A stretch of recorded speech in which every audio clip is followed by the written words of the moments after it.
In this next video, I'm going to show you the Sales Analysis Inventory Summary Report. This report is like the Sales Analysis Report, but it gives you a breakout. Basically, if you want to see where you started at the beginning of a period and where you ended at the end of the period. So to get there, you can click on Reporting, Sales, and Sales Analysis Inventory Summary. This will bring you into the Sales Analysis Inventory Summary. It's very similar to the Sales Analysis as far as the setup and the tabs that you go into. So the same type of thing, like any report, if you want to save this report, you can name it, select your criteria, and save that report. And that enables you to pull this up at any point in time throughout the month, the week, the year, and pull up that saved report. It'll pull up exactly those selections and you can run it without having to think about it. It memorizes those steps for you. The output method is the default to PDF, which is just a report format that you can pull it up and view it. The other options would be to do it to Excel or to a comma delimited file. So in this report, you have the report options and the report criteria. So on the report options, the first area that you have is what to analyze by.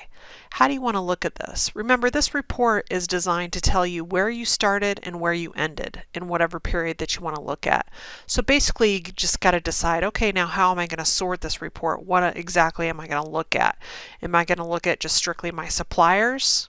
Am I going to look at strictly my classes?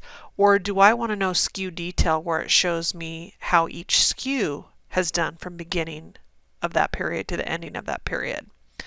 And what I mean is where you started, what your on-hand inventory was at the beginning of that period, what you received in, what you've returned to the supplier, what you've sold, what any physical inventory adjustments that you did, and what your ending balance is. Whether you want to look at quantities like units in that period, or you want to look at cost, or you want to look at retail. So we start by what to analyze by. So your choices are, do I want to analyze by supplier, by class, or custom entries in color? I'm going to select supplier in this example. Then you have how to display coupons. So if you don't want to look at coupons, you just leave it at none. If you want a summary. If you want detail, where it lists out every single detailed coupon, then detail. I'm just going to put it at none. And then you have how to treat stores. So if you are a single store, you're going to leave it at separate stores. Or even if you're a multiple store, you can decide, do I want it to print it out in separate store format, where it prints the first store and all the information, then moves on to the second store and all the information? That would still be separate stores. If you want to combine stores, it'll combine your stores. And if you want to compare stores, it would list each store, store by store. So you'd have that supplier, store 1, store 2, store 3. The next supplier, store 1, store 2, store 3. So for this example, I'm just going to leave it on separate stores. Then we have how to value on-hand inventory. This is how you want to look at your on-hand value. So I want to look at my cost. And if I also want to look at my retail, I can do Control on the keyboard and I can click active selling price. So if I also want to look at what my value on hand is for retail, I can do that. Then the date is, as of what day do I want to look at my inventory? Do I want to look at what my value is as of today? Or do I want to look at the last day of the previous month, last day of the previous year, put the specific date? This will tell me exactly what my on-hand inventory was as of whatever day I choose. In this example, I'm going to choose last day of previous month. We're going to pretend like I'm doing an end-of-month report for November. So I want to look at what my on-hand was as of November 30th. Now moving on down the date conditions, in most cases I'm just going to leave this blank.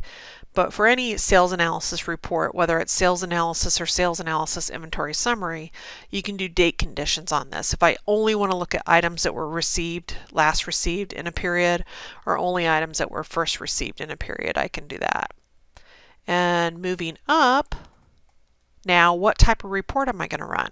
Well, I know I'm going to analyze it by supplier, but what type of report?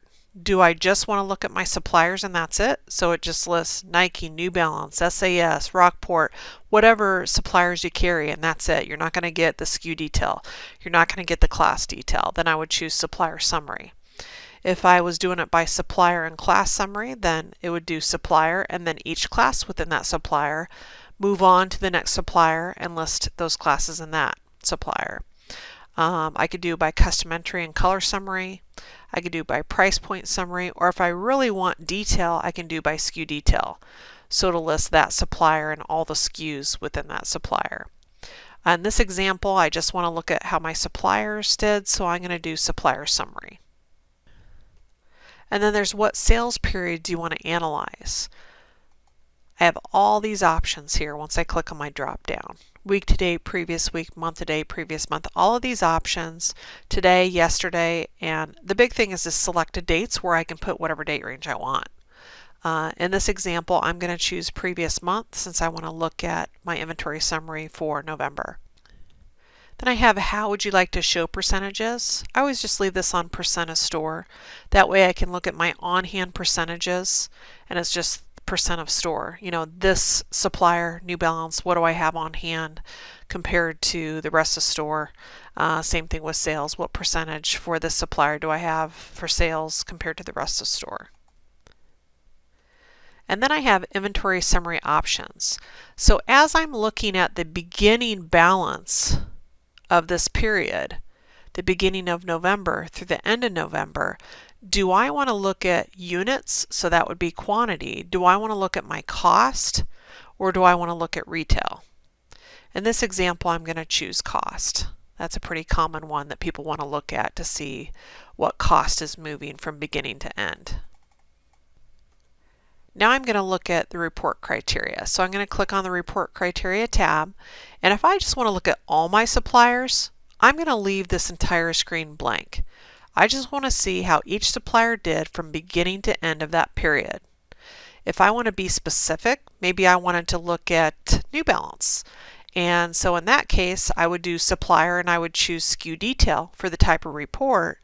And I'd go to report criteria and I'd go to supplier and I would just put in the code for New Balance and select New Balance if I wanted to do that. Otherwise, you can leave it blank. You can put multiple suppliers in, just separate those by comma. So if I was doing New Balance, I could do New Balance and then a comma and then maybe Nike. And then I'd have the two separate ones. Each item would just be separated by a comma.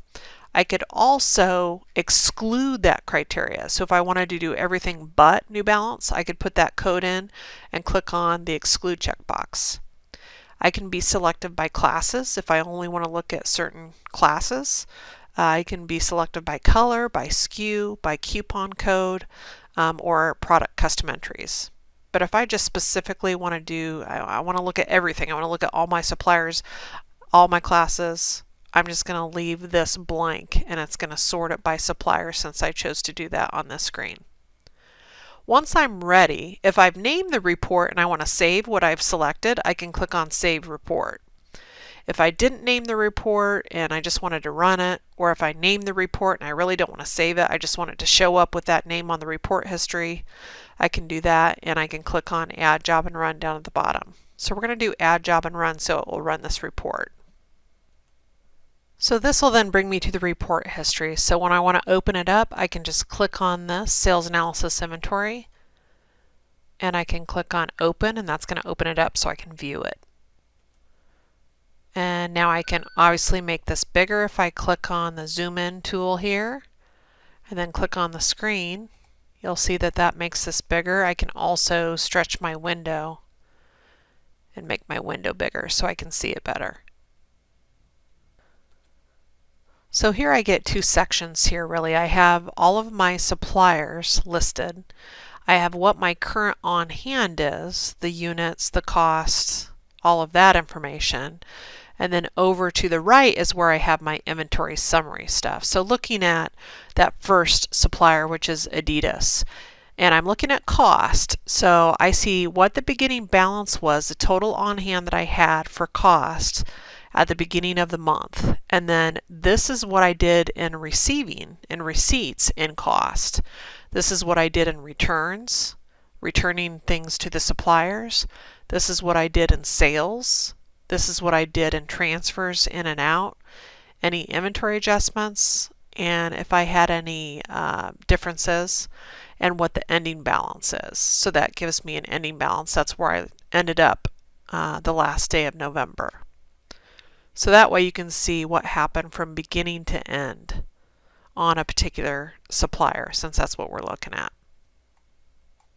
Then you can move down and look at, the other suppliers as well.